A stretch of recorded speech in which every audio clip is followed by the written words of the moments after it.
નમસ્કાર દર્શક મિત્રો, @ગુજરાતમાં આપણું સ્વાગત છે। જ્યાં એક તરફ છેલ્લા 27 વર્ષથી ગુજરાતમાં ભાજપ જ શાસન કરી રહ્યું છે અને આના કારણે ભાજપની સામે મજબૂત એક્શન પ્લાન તૈયાર કરવા માટે હવે કોંગ્રેસ હાઈકમાન્ડ જાતે પોતે જ મેદાનમાં ઉતરવાનું છે અને ભાજપને હરાવવા માટેની રણનીતિ અત્યારથી જ તૈયાર કરવાનું છે।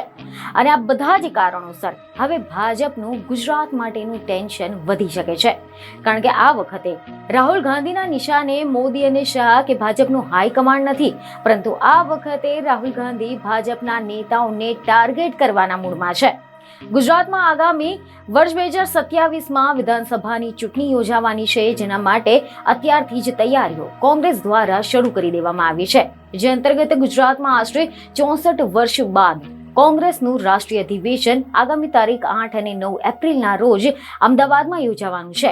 વર્ષ 1961માં આ અધિવેશન ગુજરાતના ભાવનગરમાં યોજાયું હતું, જે હવે 64 વર્ષ પછી ફરી એકવાર ગુજરાતમાં યોજાવા જઈ રહ્યું છે।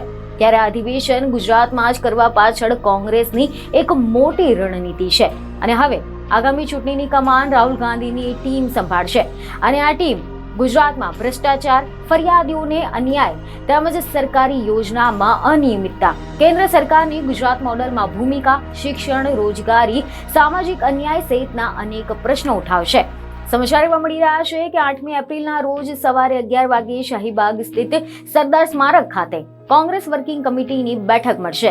તે જ દિવસે સાંજે 5 વાગે ગાંધી આશ્રમમાં પ્રાર્થના સભા યોજાશે, જેમાં કોંગ્રેસના નેતા સોનિયા ગાંધી, કોંગ્રેસના રાષ્ટ્રીય અધ્યક્ષ મલ્લિકાર્જુન ખડગે, વિરોધ પક્ષના નેતા રાહુલ ગાંધી, પ્રિયંકા ગાંધી સહિત કોંગ્રેસ વર્કિંગ કમિટીના તમામ મુખ્ય આગેવાનો ઉપસ્થિત રહેવાના છે।